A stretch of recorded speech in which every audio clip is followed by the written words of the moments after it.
വഫാത്തായിട്ട് 7 വർഷം കഴിഞ്ഞിട്ട് ഉമർ റളിയല്ലാഹു അൻഹു കണ്ടപ്പോ ചോദിച്ചു, കണ്ട ആള് ചോദിച്ചു, എങ്ങനുണ്ട്? ഉമർ റളിയല്ലാഹു അൻഹു പറഞ്ഞു, ഒരു വിഷയത്തിന്റെ ഹിസാബിൽ നിന്ന് ഇപ്പൊ അങ്ങോട്ട് രക്ഷപ്പെട്ടിട്ടുള്ളൂ. ഒറ്റ വിഷയം അല്ലാഹു തആല ചോദിച്ചിട്ട് അതിന്റെ ഉത്തരം പറഞ്ഞിട്ട് ഇപ്പൊ അങ്ങോട്ട് ക്ലിയർ ആയിട്ടുള്ളൂ. എന്താണ് ആ ചോദ്യം? വല്ലാത്ത ഒരു ചോദ്യം തന്നെയാണ്. അല്ലാഹു തആല സലാമത്ത് നൽകട്ടെ. ഖബറിന്റെ ലോകം വല്ലാത്തൊരു ലോകല്ലേ സഹോദരങ്ങളെ. അഷ്റഫുൽ ഖൽഖ് സല്ലല്ലാഹു അലൈഹി വസല്ലമ തങ്ങൾ വലിയ പ്രഗൽഭനായ സ്വഹാബി വര്യനായ സഅദ് റളിയല്ലാഹു അൻഹുവിനെ ഖബറടക്കിയപ്പോ ഖബറിന്റെ ഉള്ളിലേക്ക് സഅദ് റളിയല്ലാഹു അൻഹുവിന്റെ ശരീരം, സഅദ് ഇബ്നു മുആദ് റളിയല്ലാഹു അൻഹു, അതും ഒരു സാധാരണ സ്വഹാബിയല്ല. അവിടുത്തെ മരണത്തിന്റെ പേരിൽ അള്ളാഹുവിന്റെ അർശ് വരെ വിറച്ചുപോയി എന്ന് ഹദീസിൽ പഠിപ്പിച്ച സ്വഹാബിയാണ്. ആ മരണം നമ്മൾ മരിച്ചാൽ ആരറിയാൻ? അള്ളാഹുവിന്റെ അർശ് വരെ അറിഞ്ഞുപോയി സഅദ് ഇബ്നു മുആദ് റളിയല്ലാഹു അൻഹുവിന്റെ മരണം. ആ സഅദ് തങ്ങളെ ഖബറിലേക്ക് അങ്ങ് വെച്ചപ്പോ, ഖബറിലേക്ക് വെച്ചിട്ട് അടിയിലെ ആ ഭാഗത്തുള്ള ഖബറിങ്ങനെ അടിയിലെ ഭാഗം കൊണ്ട് മൂടി റെഡിയാക്കിയിട്ട് സ്വഹാബത്തൊക്കെ മണ്ണിടാൻ ഒരുങ്ങുന്ന നേരം അല്ലാഹുവിന്റെ റസൂല് തസ്ബീഹ് ചൊല്ലാൻ തുടങ്ങി. സുബ്ഹാനല്ലാഹ് സുബ്ഹാനല്ലാഹ് സുബ്ഹാനല്ലാഹ് സുബ്ഹാനല്ലാഹ്. തങ്ങൾ ചൊല്ലിയപ്പോ സ്വഹാബത്തും ചൊല്ലി തുടങ്ങി സുബ്ഹാനല്ലാഹ് സുബ്ഹാനല്ലാഹ് സുബ്ഹാനല്ലാഹ്. കുറെ നേരം തസ്ബീഹ് ചൊല്ലി. പിന്നെ തങ്ങൾ തസ്ബീഹ് നിർത്തിയിട്ട് തക്ബീർ ചൊല്ലാൻ തുടങ്ങി. അല്ലാഹു അക്ബർ അല്ലാഹു അക്ബർ അല്ലാഹു അക്ബർ. സ്വഹാബത്തും തക്ബീർ ചൊല്ലി. തക്ബീർ നിർത്തിയപ്പോ അവിടുത്തോട് ചോദിച്ചു, ലിമ സബ്ബഹത തവീലൻ സുമ്മ കബ്ബർത തവീലാ. നീണ്ട നേരം തസ്ബീഹ് ചൊല്ലിയല്ലോ നബിയേ, പിന്നെ നീണ്ട നേരം തക്ബീറും ചൊല്ലിയല്ലോ. അല്ലാഹുവിന്റെ റസൂല് പറഞ്ഞു, സ്വഹാബാ, സാധാരണ കാണാത്തൊരു കാഴ്ച ഈ ഖബറിന്റെ ഉള്ളിൽ ഞാൻ കണ്ടുപോയി. ലഖദ് തളായഖ അലാ ഹാദൽ അബ്ദി സ്വാലിഹി ഖബ്റുഹു. ഈ നല്ല മനുഷ്യനെ ഖബർ പിടിച്ച് ഇടുക്കിപ്പോയി സ്വഹാബാ. ഖബർ പിടിച്ച് ഇടുക്കിയപ്പോൾ എനിക്കത് സഹിച്ചില്ല. അപ്പോഴാണ് ഞാൻ തസ്ബീഹ് ചൊല്ലിയത്.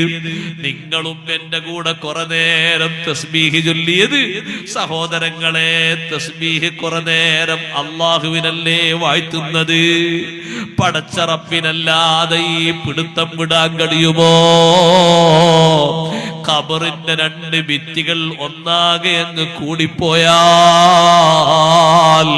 ചെറിയൊരു കൊതുകിന്റെ കടി സഹിക്കാൻ കഴിയാത്ത ദുർബല ശരീരമല്ലേ നമ്മുടെ ശരീരം. ഒരു ഈച്ചയുടെ കടി സഹിക്കാൻ കഴിയാത്ത ശരീരമല്ലേ നമ്മുടെ ശരീരം. കാണുന്ന ഖബറിന്റെ 2 ഭിത്തികൾ അങ്ങനെ അങ്ങ് വന്ന് ഇടുക്കിയാൽ നബി സല്ലല്ലാഹു അലൈഹി വസല്ലം തങ്ങൾ എന്താ പരിഹാരം കണ്ടത്? ദിക്ർ തന്നെ പരിഹാരം. സുബ്ഹാനല്ലാഹ് സുബ്ഹാനല്ലാഹ് സുബ്ഹാനല്ലാഹ്. നീണ്ട നേരം തസ്ബീഹ് അങ്ങ് ചൊല്ലിയപ്പോ അതേ ഖബർ പിടുത്തം വിട്ടുപോയി. സഅദ് തങ്ങൾക്ക് ആശ്വാസം കിട്ടിയപ്പോ സന്തോഷം കൊണ്ട് അല്ലാഹു തആലാനെ വാഴ്ത്തിയിട്ട് പറഞ്ഞു, അല്ലാഹു അക്ബർ അല്ലാഹു അക്ബർ അല്ലാഹു അക്ബർ. അതുകൊണ്ട് ഖബർ മൂടിക്കഴിഞ്ഞാൽ പെട്ടെന്ന് തന്നെ പൊടിയും തട്ടി പോകരുത്. കുറച്ചു നേരം അവിടെ നിന്നിട്ട് ഖബറാളിക്ക് ഇസ്തിഗ്ഫാർ ചൊല്ലണം. ഖബറാളിക്ക് വേണ്ടി തസ്ബീഹ് ചൊല്ലണം. സാധാരണ നമ്മൾ ചൊല്ലുന്നതിൽ ഇസ്തിഗ്ഫാറും ഉണ്ട്. അല്ലാഹുമ്മഗ്ഫിർ ലഹു വർഹംഹു അല്ലാഹുമ്മ ആമിൻഹു മിൻ കുല്ലിൽ ഫസഇ. പടച്ച റബ്ബേ, ചോദ്യത്തിന്റെ നേരത്ത് നല്ല സ്ഥൈര്യം കൊടുക്കണേ അല്ലാഹ്. ചോദിക്കുന്ന നേരത്ത് നല്ല സ്ഥിരത കിട്ടിയാൽ സഹോദരങ്ങളെ അത് വലിയൊരു വിജയത്തിന്റെ മാർഗം കൂടിയാണ്. ചോദിക്കുന്ന നേരത്ത് നല്ല സ്ഥിരത കിട്ടാന് നമ്മൾ എന്താ ചെയ്യേണ്ടത് എന്നറിയോ സഹോദരങ്ങളെ? ഈമാനും ഇഖ്ലാസും മുറുകെ പിടിച്ചുകൊണ്ട് നന്നായി ജീവിക്കണം. ഖബറിനെ കുറിച്ചുള്ളൊരു ബോധം എപ്പോഴും നമ്മളെ മനസ്സിൽ വേണം. അതേ, ഖബറിന്റെ ഉള്ളിലല്ലേ ചോദ്യം നടക്കുന്നത്. ആ ചോദ്യ നേരത്ത് നല്ല സ്ഥൈര്യം ലഭിക്കാൻ സുബ്ഹാനല്ലാഹ് ഫർളും സുന്നത്തുകളും വീഴ്ച വരുത്താതെ ജീവിതത്തിൽ നിത്യമാക്കണം. തബാറക സൂറത്ത് എന്നും പതിവാക്കണം. ഖബറിന്റെ വിഷയത്തിൽ നിന്നുള്ള കാവലി എപ്പോഴും ചോദിക്കണം. സുന്നത്ത് നിസ്കാരത്തിലും ആ ദുആ വിട്ടുപോകരുത്. അല്ലാഹുമ്മ ഇന്നി അഊദു ബിക മിൻ അദാബിൽ ഖബരി വമിൻ അദാബിൻ നാരി വമിൻ ഫിത്നത്തിൽ മഹ്യാ വൽ മമാതി വമിൻ ഫിത്നത്തിൽ മസീഹിദ് ദജ്ജാൽ.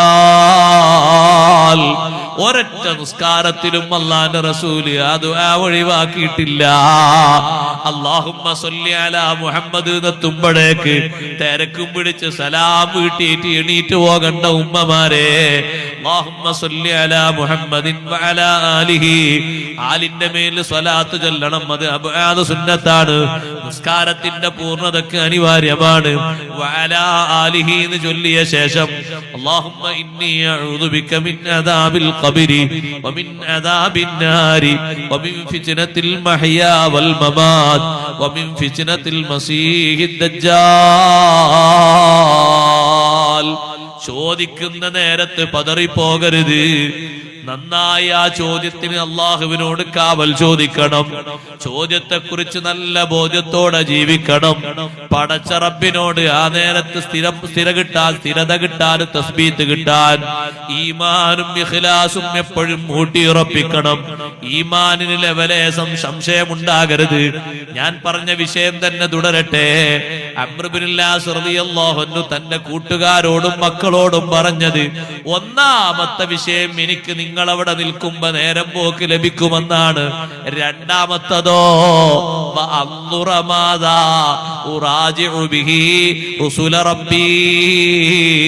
എന്റെ റബ്ബിന്റെ ദൂതന്മാര് ചോദിക്കാൻ വരുന്ന നേരത്ത് എന്തൊക്കെ ഉത്തരം പറയണമെന്ന് നിങ്ങൾ പുറത്തു നിന്നാൽ എനിക്ക് മനസ്സിലാക്കാൻ എളുപ്പമാണ്.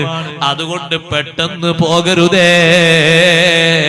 ഉമ്മാനെ മറവ് ചെയ്ത്, ഉപ്പാനെ മറവ് ചെയ്ത്, കൂട്ടുകാരെ മറവ് ചെയ്ത് കുറച്ചു നേരം അതിന്റെ ചുറ്റുഭാഗത്തും നിന്ന് തസ്ബീത്ത് ചൊല്ലണം. ഒരമണിക്കൂർ നിന്ന് തസ്ബീത്ത് ചൊല്ലാൻ പറ്റുമോ? ഖബറൊക്കെ മൂടിയ ശേഷം, തൽഖീനൊക്കെ കഴിഞ്ഞ ശേഷം തസ്ബീത്ത് തുടരണം. തൽഖീൻ കഴിഞ്ഞിട്ടാണ് തസ്ബീത്ത്. തസ്ബീത്ത് നേരത്തെ തുടങ്ങിയിട്ട് എന്തെങ്കിലുമൊക്കെ കഴിക്കാണ്ടെങ്കിൽ കഴിച്ചാണ്ട് വേഗം സലാമത്താകല്ല വേണ്ടിയത്. തസ്ബീത്ത് ലാസ്റ്റാ, തൽഖീനൊക്കെ കഴിഞ്ഞ ശേഷം. അങ്ങനല്ല തസ്ബീത്ത്, അങ്ങനെയാണ് തസ്ബീത്ത്. തസ്ബീത്ത് ചെല്ലണം. തസ്ബീത്ത് മണ്ണിടുമ്പോഴേക്ക് തുടങ്ങിക്കോളിന് കുഴപ്പമൊന്നുമില്ല. പക്ഷെ മണ്ണിട്ട് ദുആക്കെ കഴിഞ്ഞതിന്റെ ശേഷവും അവിടെ നിന്നുകൊണ്ട് തസ്ബീത്ത് ചെല്ലണം. ഖബറൊക്കെ ഫുള്ള് മൂടിയ ശേഷമാണ് നബി തങ്ങൾ തസ്ബീത്ത് എല്ലാം വേണ്ടി പറഞ്ഞു. ഈ തൽഖീന് നിർത്തി കിട്ടാൻ വേണ്ടിയിട്ട് നേരത്തെ ഏതോ ആൾ തുടങ്ങി വെച്ചതാണ് ഈ തസ്ബീത്ത്. അങ്ങനല്ല വേണ്ടത് ശരിക്കും. ഞാനൊരു പുതിയതായിട്ട് ഒരു സുന്നത്തമാത്തിന്റെ ആശയം ഒന്ന് കോഴിക്കോട്ട് നിന്ന് എഴുതി കൊണ്ടൊന്നല്ല, അങ്ങനെ തന്നെ ഉള്ളത്. നേരത്തെ തന്നെ ഇമാമിയങ്ങൾ ഉസ്താദന്മാരൊക്കെ പഠിപ്പിച്ച അങ്ങനെ തന്നെ. ചോദ്യം ചോദിക്കപ്പെടുന്ന നേരത്തെ അവിടെ നിന്ന് തസ്ബീത്ത് ചൊല്ലണം, അവിടെ നിൽക്കണം. മുഅ്മിനീങ്ങൾ നിൽക്കുമ്പോ തന്നെ ഖബറാളിക്ക് സന്തോഷാണ് എന്ന് ലോകത്താരാ പഠിപ്പിച്ചത്? അംർ ഇബ്നുൽ ആസ് റളിയല്ലാഹു അൻഹു. അതുകൊണ്ട് തസ്ബീത്തിൽ സന്ദേഹമുണ്ടാകരുത്, തൽഖീനിൽ സന്ദേഹമുണ്ടാകരുത്. സുന്നത്ത് ജമാഅത്തിന് ഒരൊറ്റ കാര്യത്തിലും സംശയം ഉണ്ടാകാൻ പാടില്ല. ഉറച്ച ഈമാനാകണം. അഷ്റഫുൽ ഖൽഖ് മുഹമ്മദുർ റസൂലുള്ളാഹി സ്വല്ലല്ലാഹു അലൈഹി വസല്ലം തങ്ങൾ അവിടുത്തെ സ്വഹാബത്തിലൂടെ, സ്വഹാബത്ത് താബീങ്ങളിലൂടെ, താബിയുകൾ ഇമാമിങ്ങളിലൂടെ നമുക്ക് എത്തിച്ചു തന്ന എല്ലാ കാര്യങ്ങളിലും അടിയുറച്ച നല്ല ഈമാനും ഇഖ്ലാസും ഉണ്ടാകണം.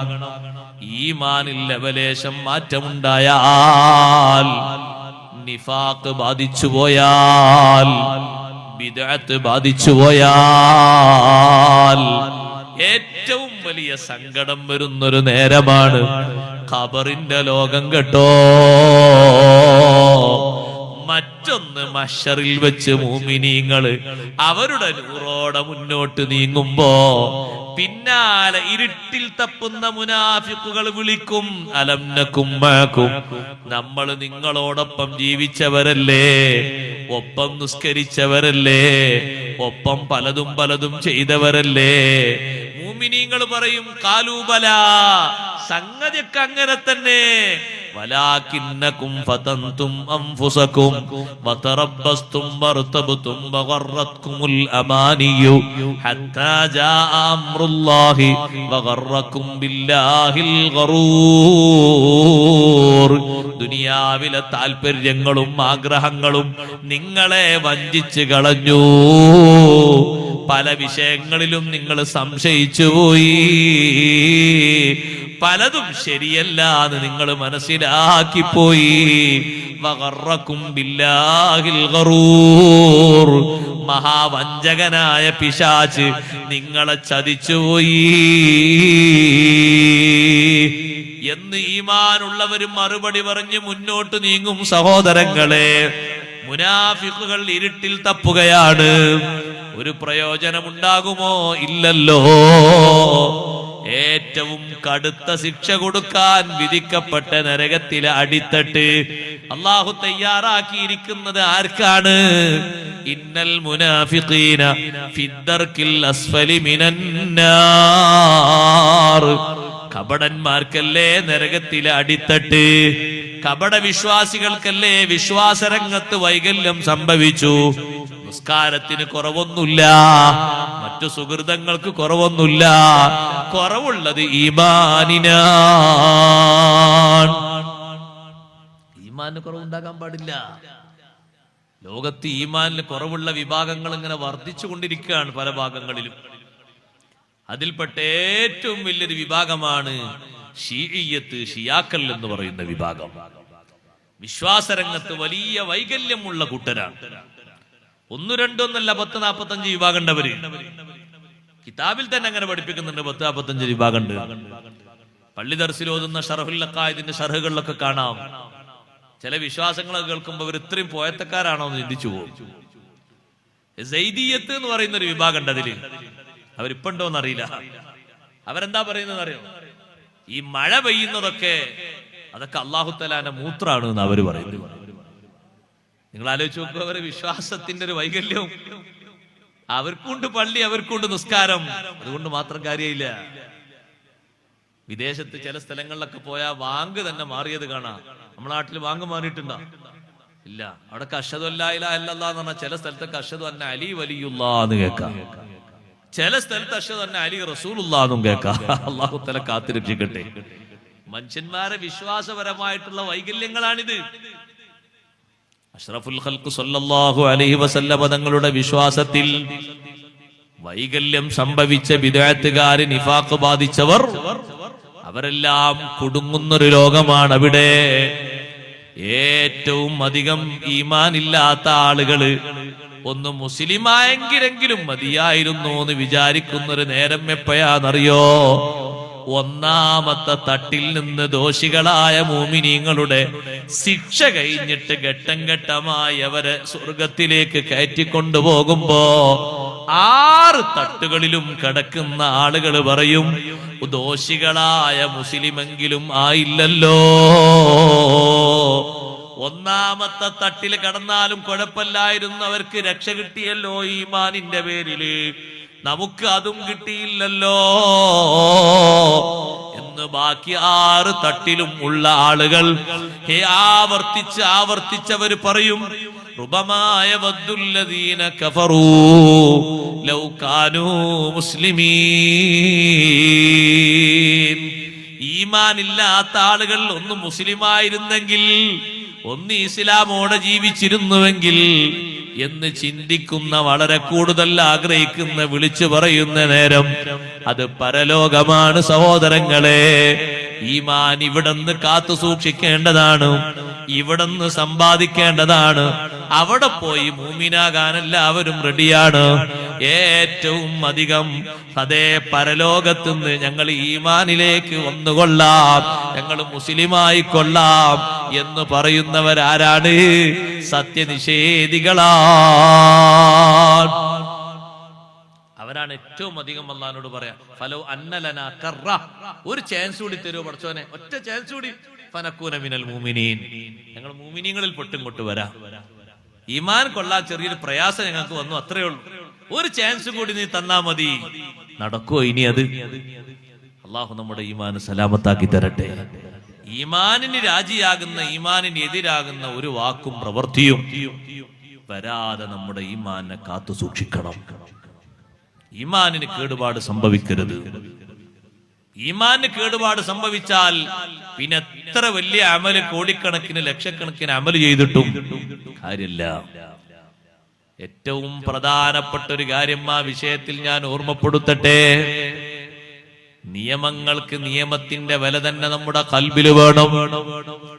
ഹറാമിന് പുല്ല് വില വന്നാൽ, ഹറാമ് ലാഘവത്തോടെ കണ്ടാൽ, ഹലാലാക്കുന്ന പരിവേഷം വന്നാൽ, പലരും ചെയ്യുന്നു എന്ന മുഖേന പ്രശ്നമില്ല എന്ന ഒരു ചിന്തയും വാക്കും വന്നാൽ, ഒരൊറ്റ ഹറാമിനെ ഹലാലാക്കിയാൽ തന്നെ ദീന് വിട്ട് പുറത്തുപോയി.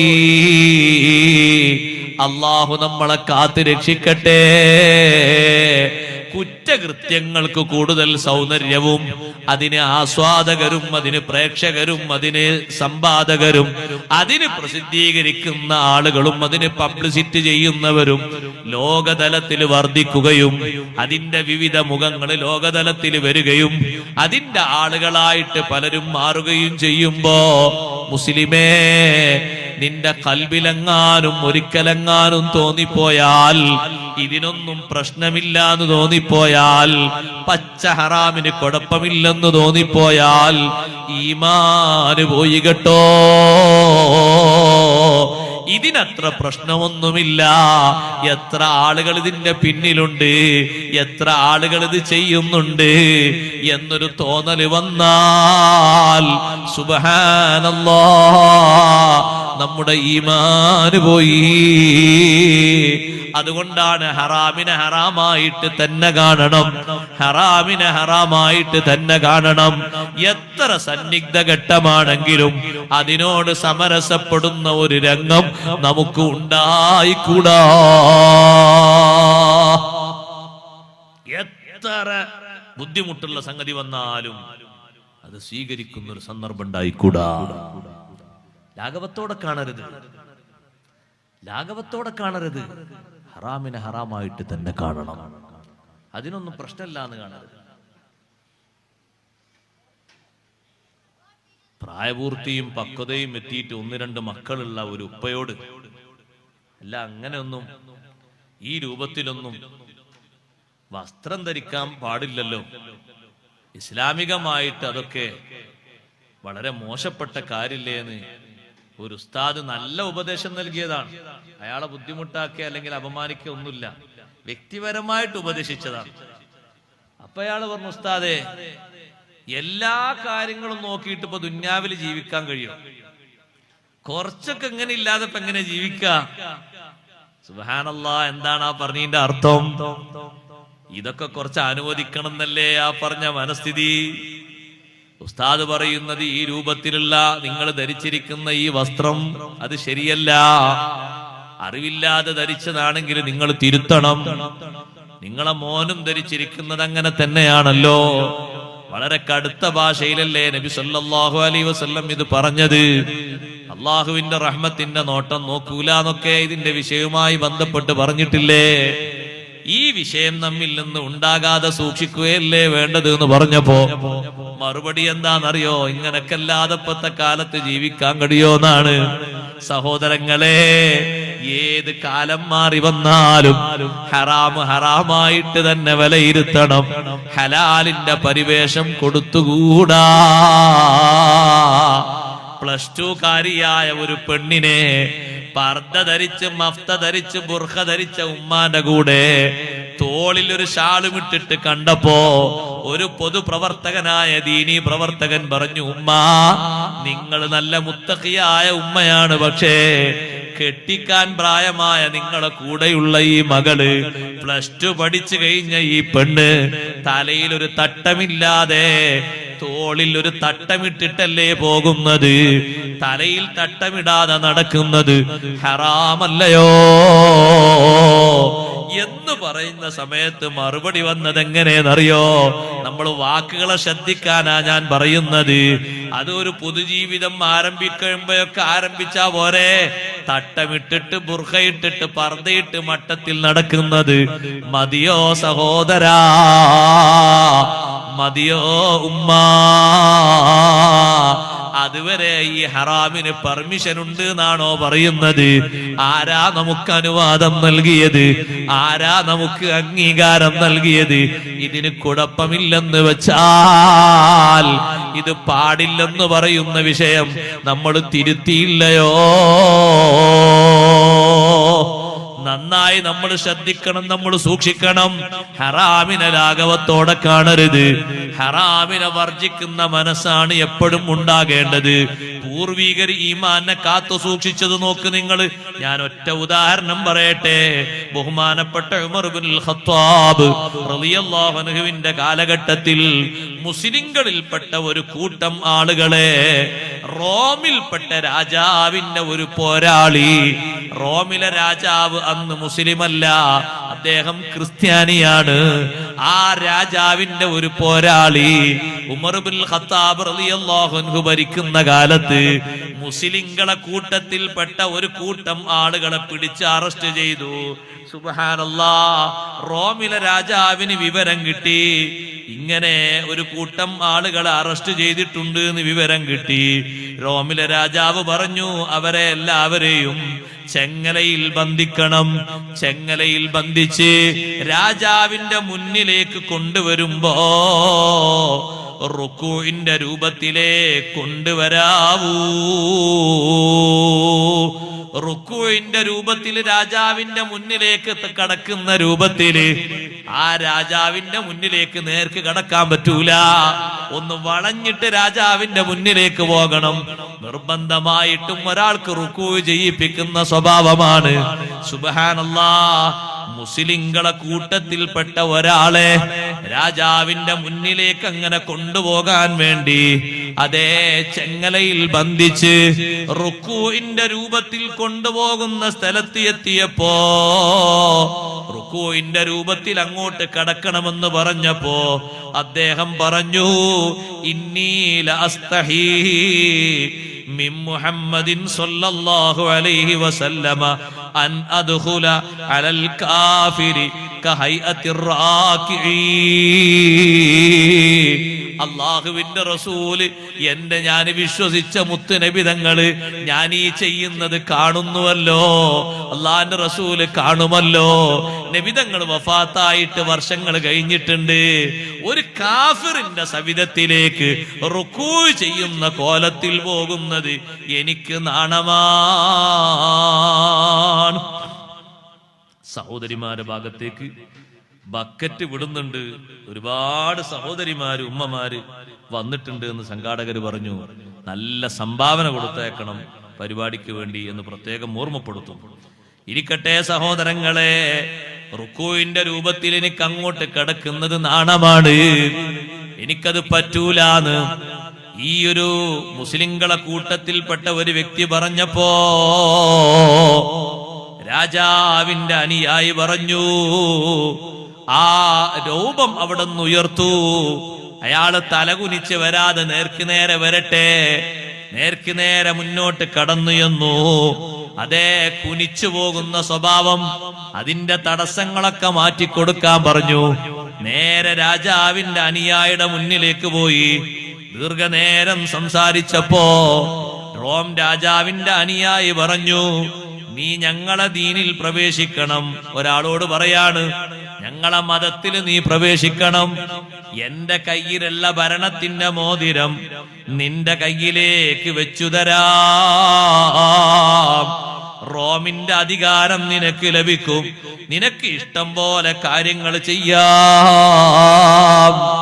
ആ സമയത്ത് മുസ്ലിമായ സഹോദരൻ ആ റോമിന്റെ അധിപനോട് ചോദിച്ചു, അല്ല കം ലിറൂമി മിനദ്ദുനിയാ, ദുനിയാവിൽ നിന്ന് റോമെന്ന് പറയുന്ന പ്രദേശം എത്രയുണ്ട്? അതേ, കുറഞ്ഞ പ്രദേശമല്ലേ ഉള്ളൂ. ദുനിയാവ് മൊത്തം റോമല്ലല്ലോ, ദുനിയാവിന്റെ പകുതി റോമല്ലല്ലോ, ദുനിയാവിൽ കുറഞ്ഞ ഭാഗമല്ലേ റോമെന്ന് പറയുന്നത്. ലൗകാനത്തിദ് ദുനിയാ കുല്ലുഹാ ലഹും മംലൂഅതൻ ദഹബൻ വജവാഹിറ വഅതുഹാ ഖിലാഅതുഹാ ഇലയ്യ ബദലൻ അൻ സമാഇ അദാനി യൗമിൻ മാ ഖബിൽതുഹാ. മുസ്ലിമായ മനുഷ്യൻ പറഞ്ഞൊരു കാര്യം കേൾക്കണോ നിങ്ങൾക്ക്? ഈ റോം എന്ന നാട് മുഴുവനും സ്വർണവും മുത്തും രത്നവും നിറച്ചിട്ട് നിങ്ങൾ എന്റെ കയ്യിൽ വന്ന് എന്റെ കയ്യിലേക്ക് സംഭാവനയായി കൊണ്ടുതരുന്നത് ഒരൊറ്റ ദിവസത്തെ വാങ്ക് കേൾക്കാതിരിക്കുന്നതിന് പോലും പകരമായി സ്വീകരിക്കാൻ പറ്റൂല.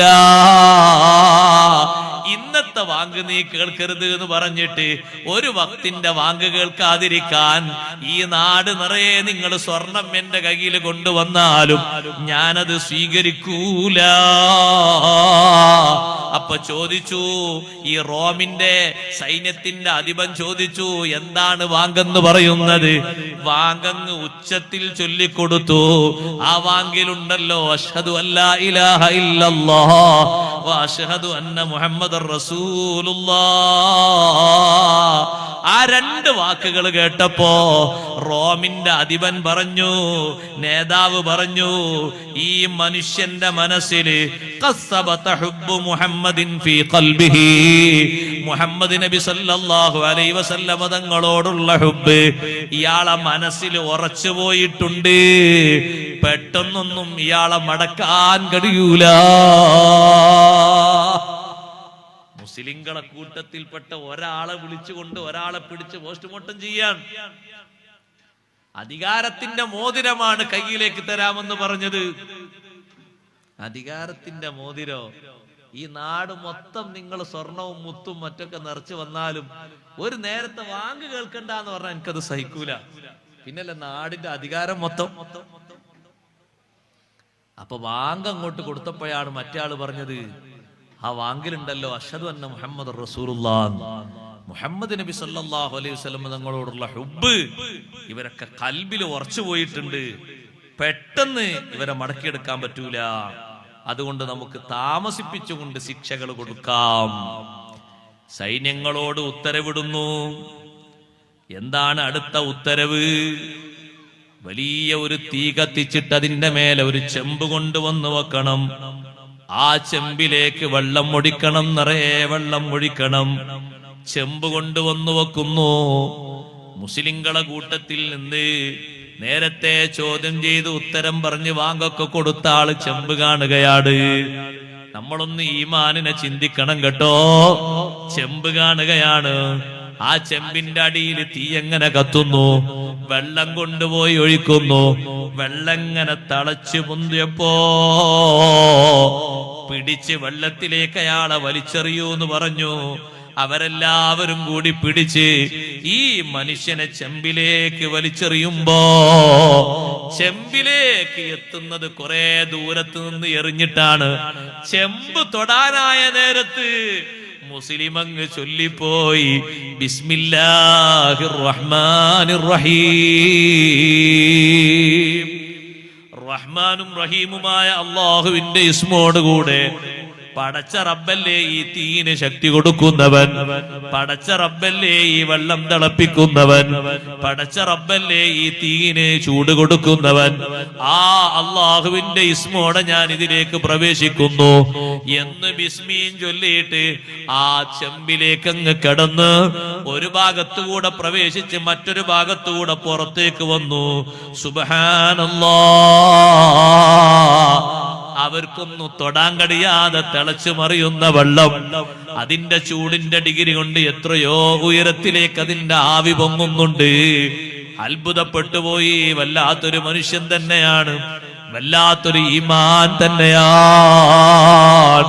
ഈ മനുഷ്യനൊന്നും പറ്റിയില്ലേ? അവര് നോക്കുന്നു, ഒരു ഭാഗത്തും പൊള്ളിയിട്ടില്ല, രോമം കരിഞ്ഞിട്ടില്ല, കല വീണിട്ടില്ല, എവിടെയും ചുവപ്പോ മറ്റു കളറുകളോ ഒന്നുമായിട്ടില്ല.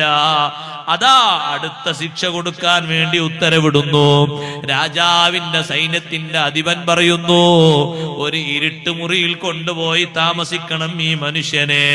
ഭക്ഷണം കൊടുക്കാതെ, വെള്ളം കൊടുക്കാതെ ആ മുറിയിൽ തന്നെ കെട്ടിയിടൂ. അതേ ഇരുട്ടുമുറിയിലേക്ക്, പാത്രത്തിലേക്ക് നിങ്ങൾ കൊണ്ടുപോയി വെക്കേണ്ടത് പന്നിമാംസവും കള്ളും മാത്രമാണ്.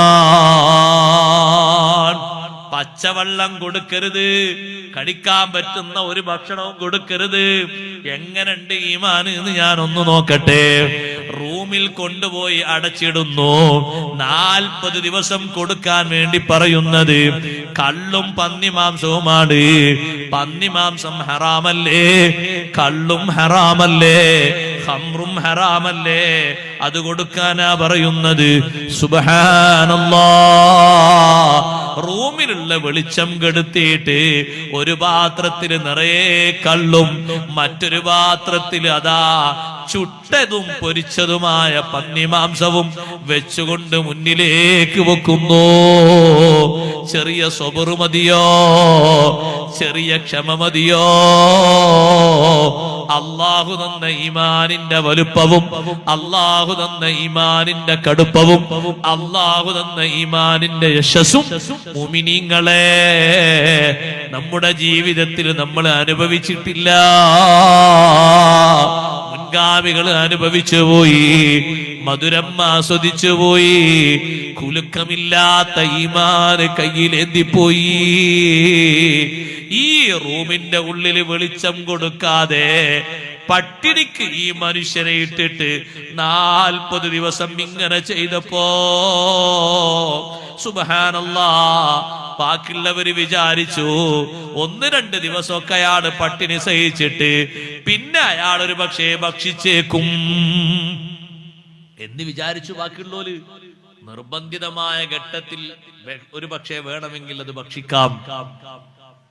ആയുസിനെ, ശരീരത്തിന്റെ ആരോഗ്യത്തെയും ജീവത്തെയും നിലനിർത്താൻ വേണ്ടിയിട്ട് ദീനീപരമായിട്ട് ഭക്ഷിക്കൽ ജായിസാണോ എന്ന് ചോദിച്ചാൽ വേറൊന്നും കിട്ടാത്ത രൂപത്തിൽ ഭക്ഷിക്കാം. പക്ഷേ അവർ ഈമാൻ അതിന് സമ്മതിക്കൂല,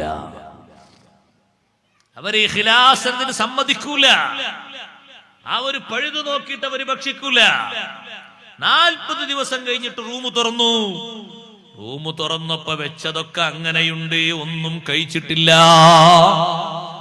ഒന്നും കുടിച്ചിട്ടില്ല. ചോദിച്ചു അവര്, കൈഫലാ തഅകുലു മിൻഹു, ഓ മനുഷ്യ, എന്തേ ഇതിൽ നിന്ന് നീ ഭക്ഷിക്കാതിരുന്നത്?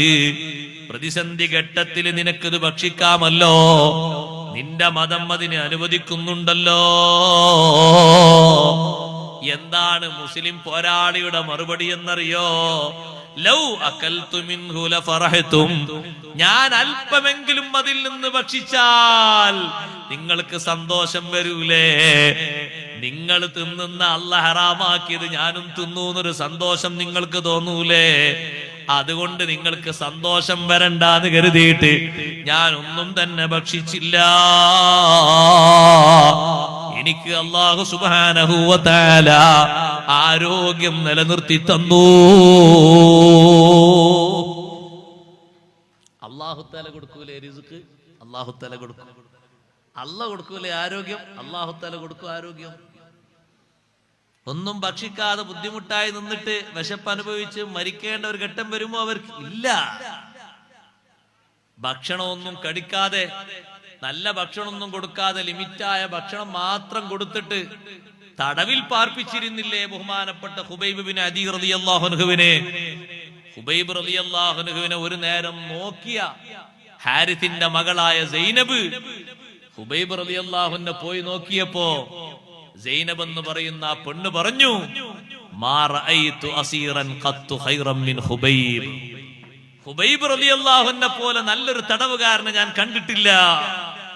ഖുബൈബ് തങ്ങൾ എന്റെ വീട്ടിന്റെ മുറിയിൽ താമസിക്കുമ്പോ ഞാൻ കണ്ടു അദ്ദേഹം കയ്യിൽ മുന്തിരിക്കൊല പിടിച്ച് ഭക്ഷിക്കുന്നത് ഞാൻ കണ്ടു. മക്കയിൽ എവിടെയും മുന്തിരി കിട്ടുന്ന കാലമല്ല.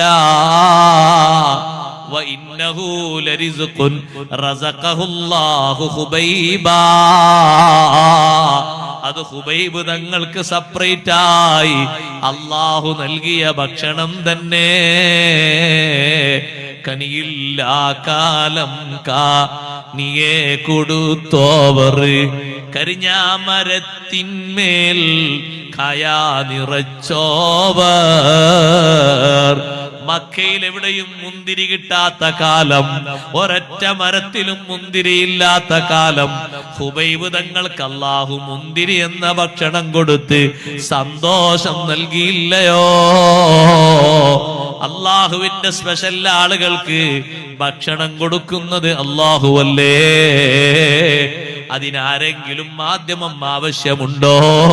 ഇല്ലേ, ഇല്ല. 40 ദിവസം ഈ മുസ്ലിം സഹോദരൻ ആ റൂമിന്റെ ഉള്ളിൽ താമസിച്ചിട്ട് ഒരു വെള്ളത്തിന്റെ ഒരു മുറുക്ക് പോലും കുടിക്കാതെ, ഖംറിന്റെ ഒരു ചെറിയ തുള്ളി പോലും കടിക്കാതെ, പന്നിമാംസം ഒരു കഷ്ണം പോലും രുചി നോക്കാതെ എങ്ങനെയാ സഹോദരങ്ങളെ തള്ളി നീക്കിയത്? അല്ലാഹുവല്ലേ അവർക്ക് ആരോഗ്യം നൽകിയത്? അല്ലാഹുവല്ലേ അവർക്ക് ഈമാന് നൽകിയത്? ഈമാനിന്റെ ഒരൊറ്റ സംരക്ഷണത്തിന് വേണ്ടിയല്ലേ ഈ ത്യാഗം അവർ സഹിക്കുന്നത്? അപ്പൊ പിന്നെ സഹായം കൊടുക്കുന്നത് അല്ലാഹു തന്നെയാണ്.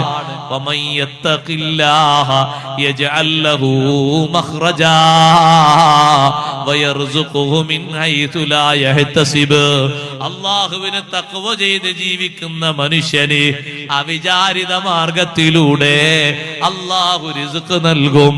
അവന് കൊടുക്കേണ്ട മാർഗങ്ങളൊക്കെ അല്ലാഹു കൊടുക്കും, പരിഹാരങ്ങളൊക്കെ കൊടുക്കും.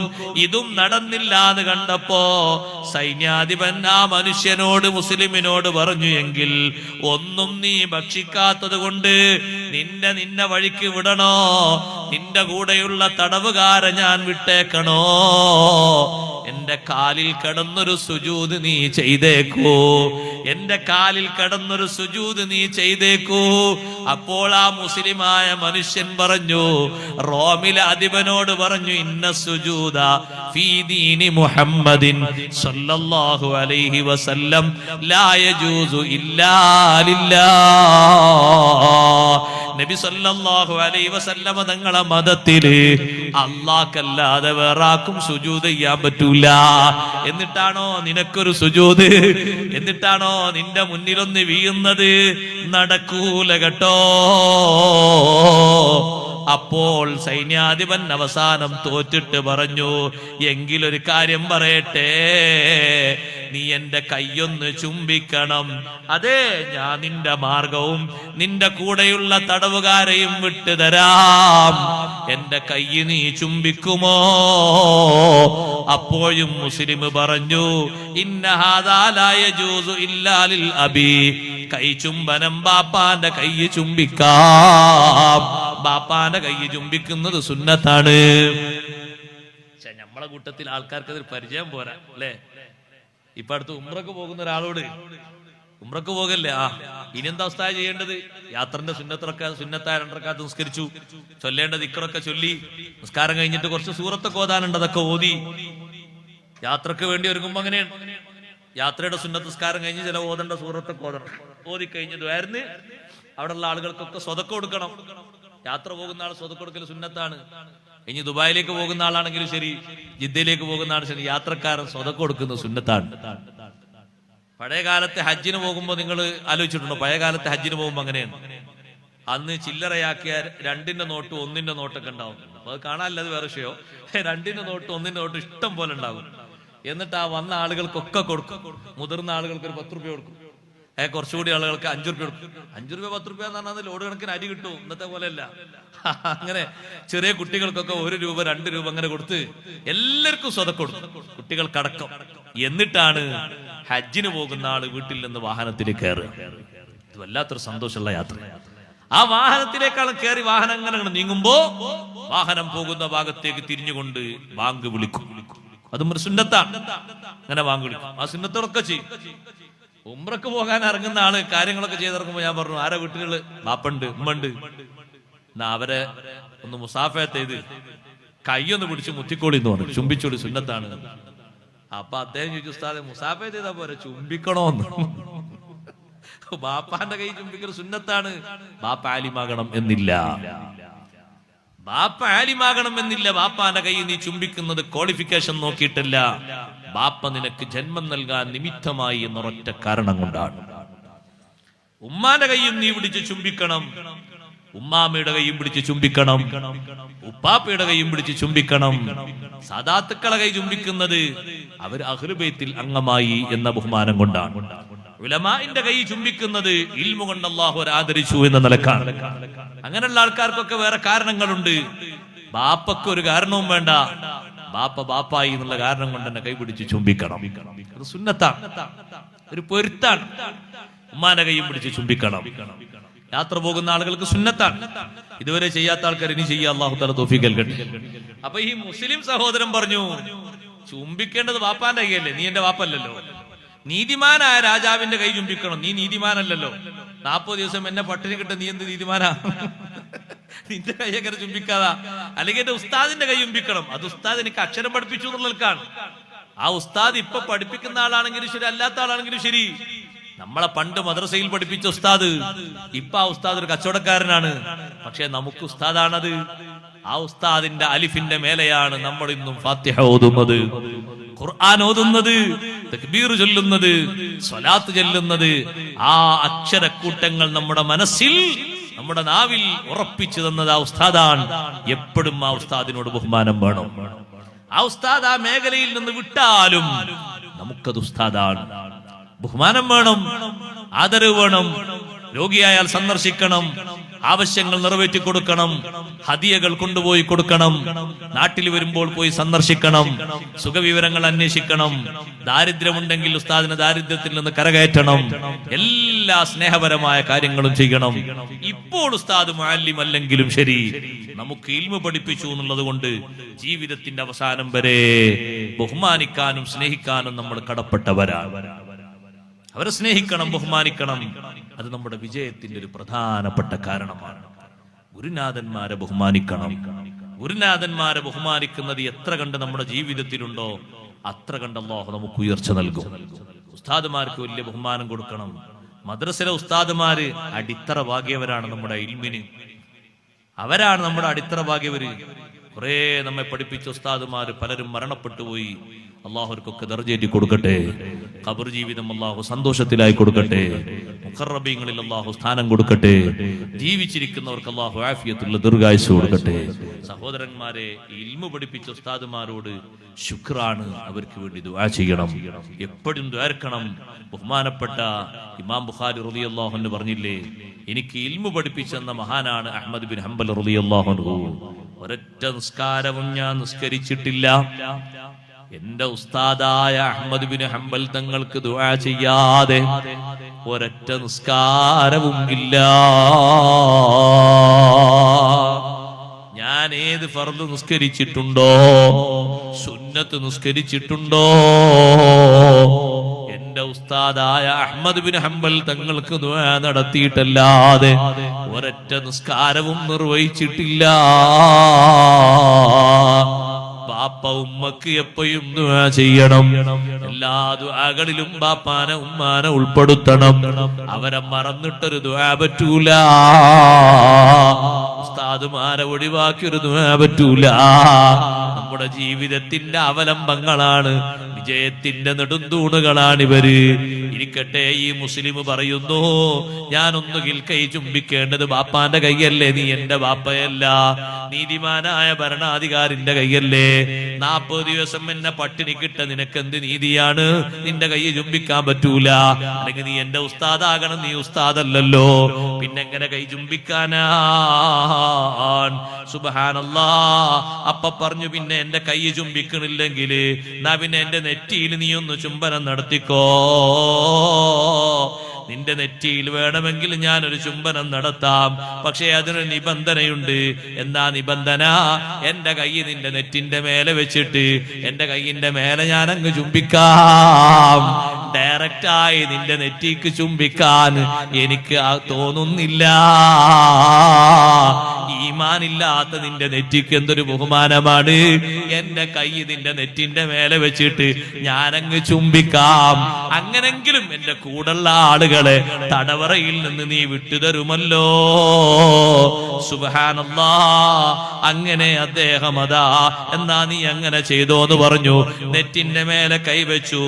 അങ്ങനെ ആ കൈ ചുംബിക്കാൻ ഉദ്ദേശിച്ചുകൊണ്ട് അതേ ചുംബിക്കാൻ കൈയിന്റെ മേലേക്ക് കൊണ്ടുപോകുമ്പോ, അല്ലെങ്കിൽ നീ ചുംബിക്കണ്ടെന്നും പറഞ്ഞിട്ട് ആ മുസ്ലിമിനെയും കൂടെയുള്ള തടവുകാരെയും വിട്ടുകൊടുത്തിട്ട് അവർക്ക് ധാരാളം സമ്മാനം കൊടുത്തു. ഉമർ ഇബ്നുൽ ഖത്താബ് റളിയല്ലാഹു അൻഹുവിന് റോമിലെ രാജാവിന്റെ വക ഒരു എഴുത്ത്. എന്താണ് ആ എഴുത്തിലുള്ളത്? ലൗ കാന ഹാദർ റജുലു ഫീ ബിലാദിനാ അലാ ദീനിനാ ലകുന്നാ നഅതഖിദു ഇബാദതഹു. ഉമർ തങ്ങളെ, നിങ്ങളെ മുസ്ലിങ്ങളെ കൂട്ടത്തിൽ നിന്ന് ഞങ്ങൾ പരീക്ഷണത്തിന് വിധേയമാക്കിയ ഒരൊറ്റ വ്യക്തിയുണ്ട്.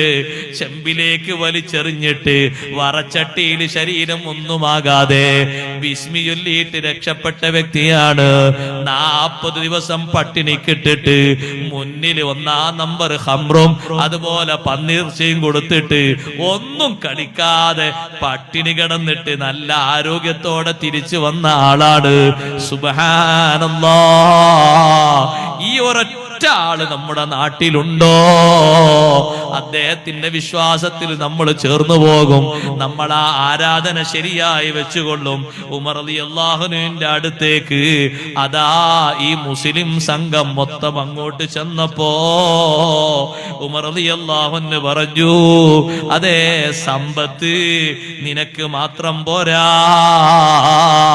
ഒരുപാട് സമ്പത്ത് റോമിലെ രാജാവ് തന്നിട്ടുണ്ടല്ലോ, മദീനയിലെ മുസ്ലിങ്ങൾക്ക് എല്ലാവർക്കും കൊടുക്കൂ. സുബ്ഹാനല്ലാഹ്. ആ ആളുകൾ മദീനയിലെ മുസ്ലിങ്ങൾക്ക് മൊത്തം ആ സമ്പത്ത് വീതം വെച്ചു കൊടുത്തു. ഈമാനിൽ വിജയിച്ചത് കൊണ്ട് സമ്മാനമാണ് കിട്ടിയത്. സഹോദരങ്ങളെ, ഈമാനിൽ അടിയുറച്ചു നിന്നപ്പോ അവര് വിജയിച്ചു പോയി.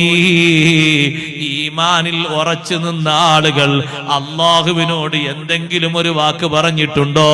അള്ളാഹു സുബ്ഹാനഹു വ തആല അതങ്ങനെ തന്നെ സ്വീകരിച്ചിട്ടുണ്ട്. അവരെ കയ്യൊഴിച്ചിട്ടില്ല. അതുകൊണ്ട് സഹോദരങ്ങളെ, ഈമാനിൽ അടിയുറച്ചു നിൽക്കണം. ഈമാനിനൊരു മാറ്റവും ഉണ്ടായിക്കൂടാ. രണ്ടാമതായി ഒരു കാര്യം പറയട്ടെ, ഈമാന് മാത്രം പോരല്ലോ, സുഹൃതങ്ങളും കൂടെ വേണം, സൽക്കർമ്മങ്ങളും കൂടെ വേണം, നല്ല അമലുകളും കൂടെ വേണം. സുബ്ഹാനല്ലാഹ്. അമലുകളാണ് രക്ഷയുടെ പ്രധാനപ്പെട്ട മാർഗം. ഈമാന് മാത്രം പോരാ. അമലുകൾ കുറഞ്ഞു പോകരുത്. ധാരാളം അമല് ചെയ്യണേ. ഭരണാധികാരികൾ അബൂ ഹനീഫ ഇമാം റളിയല്ലാഹു അൻഹു അറസ്റ്റ് ചെയ്ത് കൊണ്ടുപോയില്ലേ? എന്തിനാണ് അറസ്റ്റ് എന്നറിയുമോ? ഭരണം ഏറ്റെടുക്കാത്തതിന്റെ പേരിലാണ്. ഇപ്പോഴൊക്കെ ആൾക്കാർ ഭരണം ഏറ്റെടുക്കാൻ എല്ലാവരും പത്രികയായിട്ട് മുന്നോട്ട് ഇല്ലല്ലേ? നിങ്ങൾ വിളിച്ചു നോക്കുന്ന അനൗൺസ് ചെയ്തൊക്കെ മൈക്കിൽ എത്ര ആള് മുന്നോട്ട് വരും? സുബ്ഹാനല്ലാഹ്. ഞാൻ അതിന് പറ്റും. എനിക്ക് ഇംഗ്ലീഷ് അറിയും, മലയാളം അറിയും, കോടതി അറിയും, നിയമം അറിയും, ഒക്കെ അറിയും. ആണും വരും, പെണ്ണടക്കം വരൂലേ ഭരണം ഏറ്റെടുക്കാന്? എന്താ അബൂ ഹനീഫ ഇമാം തങ്ങൾ ഭരണം ഏറ്റെടുക്കാത്ത? ഇസ്ലാമിന്റെ ഭരണാധികാരികൾ പറഞ്ഞിട്ട് ഭരണം വലിയൊരു തലവേദനയാണ്. ഒരൊറ്റ മെമ്പർക്ക് എന്തെങ്കിലും വിഷയം സംഭവിച്ചിട്ടുണ്ടെങ്കിൽ അതിനടക്കം ജവാബ് പറഞ്ഞിട്ടല്ലാതെ കാല് മുന്നോട്ട് വെക്കാൻ അല്ലാഹു അനുവദിക്കില്ലല്ലോ. ഭരണം വലിയ തലവേദന പിടിച്ച സംഗതിയാണ്. അബൂ ഹനീഫ ഇമാം റളിയല്ലാഹു അൻഹുവിനെ ഭരണാധികാരികൾ അടിക്കുകയാണ്, ചാട്ടവാറ് കൊണ്ട് അടിക്കുകയാണ്. മുഖത്തിന്റെ ഭാഗത്തുകൂടെ ചോരങ്ങനെ ഒഴുകുന്നു. ഇമാമുൽ ആദം തങ്ങൾ പറയുന്നു, നിങ്ങൾ എന്നെ എത്ര അടിച്ചാലും, നിങ്ങളെ അടിയേറ്റിട്ട് മരിക്കേണ്ടി വന്നാലും ഭരണം ഏറ്റെടുക്കൂല. കാരണം ഭരണവുമായി ബന്ധപ്പെട്ട് വന്ന ഹദീസ് അത് ചില്ലറ ഹദീസുകളല്ല, ചെറിയൊരു കാര്യമല്ല. ഞാനത് ഏറ്റെടുക്കൂല. മഹാനവറുകളെ ജയിലിലടച്ചു ഭരണകർത്താക്കള്. ജയിലിലടച്ചപ്പോഴും മഹാനവറുകൾ ദുഃഖിച്ചിരിക്കുകയല്ല. എനിക്ക് അല്ലാഹു തആല താമസിക്കാൻ തരുന്നത് ജയിലാണോ? ജയിലിൽ വെച്ചും എന്റെ ഇബാദത്തിന് കോട്ടം സംഭവിച്ചുകൂടാ. ഉമ്മമാരെ, ജയിലിൽ അബൂ ഹനീഫ ഇമാം റളിയല്ലാഹു അൻഹു വഫാത്താകുന്നത് ജയിലിൽ വെച്ചാണ്. മരിക്കാൻ സമയം അടുത്തെന്ന് മഹാനവറുകൾക്ക് തോന്നിയപ്പോ നേരെ പോയി ഉളു എടുത്തിട്ട് നല്ല വസ്ത്രം ധരിച്ചിട്ട് സാധാരണ നിസ്കരിക്കുന്ന സ്ഥലത്ത് വന്ന് മഹാനവറുകൾ കൈകെട്ടിയിട്ട് നേരെ നിസ്കാരത്തിൽ സുജൂദിലേക്ക് നെറ്റിവെച്ചപ്പോ കുറെ നേരം കഴിഞ്ഞിട്ടും സുജൂദിൽ നിന്ന് നെറ്റിയെടുക്കാത്തത് കണ്ടപ്പോ ആളുകൾ വന്നിട്ട് അബൂ ഹനീഫ ഇമാം തങ്ങളെ നെറ്റി ഉയർത്തിയപ്പോ സുജൂദിൽ തന്നെ നെറ്റിവെച്ച് അല്ലാഹുവിലേക്ക് നീങ്ങിപ്പോയി.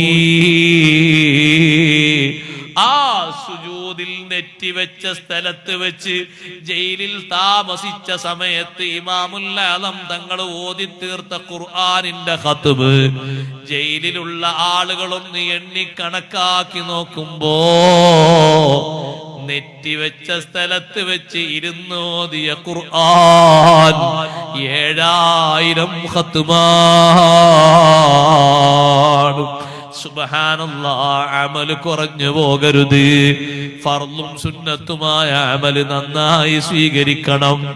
ഈമാനിന് ഏറ്റവും താങ്ങും തണലുമായി നിൽക്കുന്നത് അമലാണ്.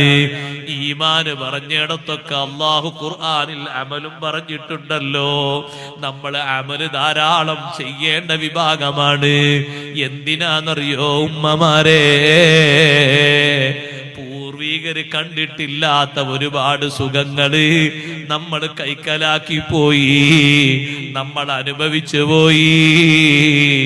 ഈ നാട്ടിലേതെങ്കിലും ഒരു വീട്ടില് വൈദ്യുതി ലഭിക്കാത്തതുണ്ട് എന്ന് എനിക്ക് തോന്നുന്നില്ല. ഇല്ല.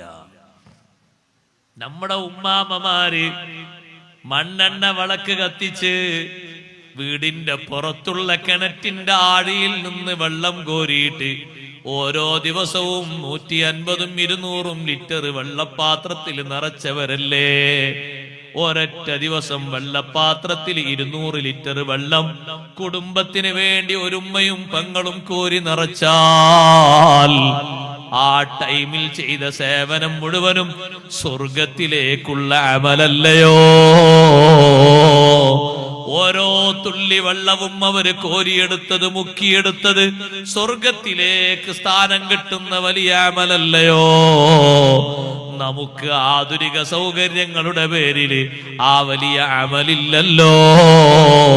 ഒന്ന് സ്വിച്ച് ഓൺ ചെയ്താൽ വെള്ളം മുന്നിലെത്തിപ്പോയി, മറ്റൊരു ബട്ടണമർത്തിയാൽ തേങ്ങ അരച്ചുപോയി, വേറൊരു ബട്ടണമർത്തിയാൽ അതേ നമ്മുടെ കാര്യങ്ങളൊക്കെ റെഡിയായി. ഭക്ഷണം പാചകം വരെ ബട്ടണമർത്തുന്നതിലൂടെ വേവുന്ന സ്വഭാവം വരെ മനസ്സിലാക്കിപ്പോയി. സൗകര്യങ്ങളും സംവിധാനങ്ങളൊക്കെ അല്ലാഹു തആല ഏറെ തരുമ്പോഴും നമ്മളെ ഭാഗത്തുനിന്ന് നന്ദി കുറഞ്ഞുകൂടാ. സൗകര്യങ്ങളുള്ള വീട്ടില് താമസിക്കുന്ന നമുക്ക് സുന്നത്ത് നിസ്കാരമില്ലേ? സുന്നത്ത് നിസ്കാരം കുറഞ്ഞുകൂടാ. ഫർള് നിസ്കാരം മാത്രം പോര കേട്ടോ. സുന്നത്ത് സുന്നത്തായ അമല് ധാരാളം വേണം കേട്ടോ. ഉമ്മമാരെ, നമ്മുടെ വീടൊക്കെ നോക്കുമ്പോ ഒരു സ്വർഗത്തിന്റെ മോഡലല്ലേ? സുബ്ഹാനല്ലാഹ്. വല്ലിപ്പമാരും വല്ലിമ്മമാരും ജീവിച്ച ഭവനങ്ങള്, പൂർവകാലത്തുള്ള ആളുകൾ ജീവിച്ച ഭവനങ്ങള്, എന്തെങ്കിലും സൗകര്യങ്ങൾ ആ വീട്ടില് പറയാറുണ്ടോ? ഒരു കട്ടില് വരെ ഒരാൾക്ക് കിടക്കാൻ പാകത്തിലല്ലേ? ഏറിപ്പോയാൽ രണ്ടാൾക്ക് കിടക്കാൻ പാകത്തിലല്ലേ? ഇന്ന് 4 ആൾക്ക് കിടക്കാനും പാകത്തിൽ കട്ടിലുണ്ടല്ലോ.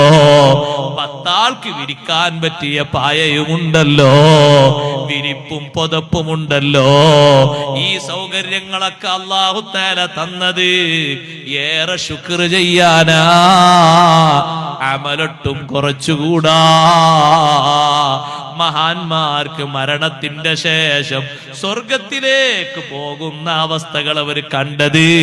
അതിന് കാരണം സയ്യിദുനാ റസൂലുള്ളാഹി സ്വല്ലല്ലാഹു അലൈഹി വസല്ലമ തങ്ങൾ പറഞ്ഞത് തന്നെ ജീവിതകാലത്ത് സമ്പാദിച്ച അമലാണ്. ഉമ്മുൽ അലാ ബീവി റളിയല്ലാഹു അൻഹ പറയുന്നുണ്ട്, എന്റെ വീട്ടിൽ താമസിച്ചിട്ട് ഇബാദത്ത് ഇങ്ങനെ കണ്ടിട്ട് എനിക്ക് വലിയ സന്തോഷം തോന്നിയ മഹാനാണ് ഉസ്മാൻ ബിൻ മൽഊൻ റളിയല്ലാഹു അൻഹു. ബദരീങ്ങളിൽപ്പെട്ട മഹാനാണ്. ആ മഹാനുഭാവൻ എന്റെ വീട്ടിലായിരുന്നു. ഉമ്മുൽ അലാ ബീവി റളിയല്ലാഹു അൻഹ പറയാ, എന്റെ വീട്ടിലായിരുന്നു കുറെക്കാലം താമസിച്ചിരുന്നത്. ഇബാദത്ത് ഇങ്ങനെ കാണുമ്പോ എന്തൊരു സൗന്ദര്യാന്നറിയോ? പകല് നോമ്പ്, രാത്രി ഒരു പേരിന് ശരീരത്തെ നുണയിപ്പിക്കാൻ വേണ്ടി ഒന്ന് ഉറങ്ങി എന്നൊക്കെ പറയാ. 2-3 മണിക്കൂറൊന്നും ഉറങ്ങിയിട്ട് നോക്കുമ്പോ കാണാ മഹാനവറുകൾ നിസ്കരിക്കുന്നു, ഖുർആൻ ഓതുന്നു, ദിക്ർ ചൊല്ലുന്നു, കരയുന്നു. പിന്നെ കുറച്ച് കഴിഞ്ഞാൽ പള്ളിയിലേക്ക് ജമാഅത്തിന് സുബൈക്ക് പോകും. പകല് സമയത്താണെങ്കിൽ ജോലിക്ക് പോകും. ജോലി കഴിഞ്ഞ് വന്നാൽ പിന്നെയും മദീന പള്ളിയിൽ ഉണ്ടാകും, ദർസ് പഠിക്കാനും ഇൽമു കേൾക്കാനും. ഇങ്ങനെങ്ങോട്ട് ജീവിതം ഇബാദത്തിലായി മാത്രം കൊണ്ട് മുഴുകിയ ഉസ്മാൻ ബിൻ മൽഊൻ റളിയല്ലാഹു അൻഹു എന്റെ വീട്ടിൽ താമസിക്കുന്നതിനിടയിലാണ് ഉമ്മുൽ അലാ ബീവി പറയുന്നു, മഹാനവറുകൾ വഫാത്തായി പോയി. വഫാത്തായി കിടക്കുന്ന ആ ജനാസയുടെ അടുത്തേക്ക് സയ്യിദുനാ മുഹമ്മദുർ റസൂലുള്ളാഹി സ്വല്ലല്ലാഹു അലൈഹി വസല്ലമ തങ്ങൾ വന്നപ്പോ ഉസ്മാൻ ബിൻ മൽഊൻ റളിയല്ലാഹു അൻഹുവിനെ നോക്കിയിട്ട് ഉമ്മുൽ അലാ ബീവി റളിയല്ലാഹു അൻഹ ഒരു വാക്ക് പറഞ്ഞു, അമ്മാ ഷഹാദതി അലൈക ലഖദ് അക്രമകല്ലാഹ്. ഓ ഉസ്മാൻ ബിൻ മൽഊൻ തങ്ങളെ, ഞാൻ നിങ്ങൾക്ക് നൽകുന്ന സാക്ഷ്യം, ഞാൻ നിങ്ങൾക്ക് നൽകുന്ന സർട്ടിഫിക്കറ്റ്, ലഖദ് അക്രമകല്ലാഹ്. അല്ലാഹു നിങ്ങളെ ആദരിച്ചിട്ടുണ്ടല്ലോ, അല്ലാഹു നിങ്ങൾക്ക് ബഹുമാനം നൽകിയിട്ടുണ്ടല്ലോ എന്നൊരു വാക്ക് നബി സല്ലല്ലാഹു അലൈഹി വസല്ലം വന്നപ്പോ ഞാൻ പറഞ്ഞപ്പോ അല്ലാഹുവിന്റെ റസൂല് എന്നോട് ചോദിച്ചു, ഉമ്മുൽ അലാഏ വമാ യുദ്രീകി അന്നല്ലാഹ അക്രമഹു. ഈ സ്വഹാബിക്ക് അല്ലാഹ് ബഹുമാനം കൊടുത്തു എന്ന് നിങ്ങൾക്കാരാ വിവരം തന്നത്? ഈ സ്വഹാബിക്ക് അല്ലാഹ് ബഹുമാനം കൊടുത്തു എന്ന് നിങ്ങൾക്ക് അറിവ് തന്നതാരാ? ഉമ്മുൽ അലാ ബീവി പറയാണ്, ഞാൻ പേടിച്ചു പോയി. ഞാൻ പറഞ്ഞത് അബദ്ധമായി പോയോ എന്ന് എനിക്ക് തോന്നിപ്പോയി. രാവും പകലും ജീവിതം കണ്ടിട്ടാണ് ഞാൻ അങ്ങനെ പറഞ്ഞത്.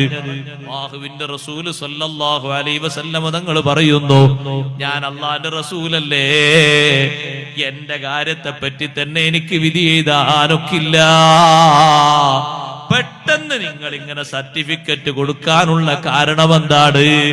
ഉമ്മുൽ അലാ ബീവി റളിയല്ലാഹു അൻഹ പറയുന്നു, നബിയേ, ഇനി ഞാൻ ഒരാളെയും മദ്ഹ് പറയൂല, പൊക്കി പറയൂല.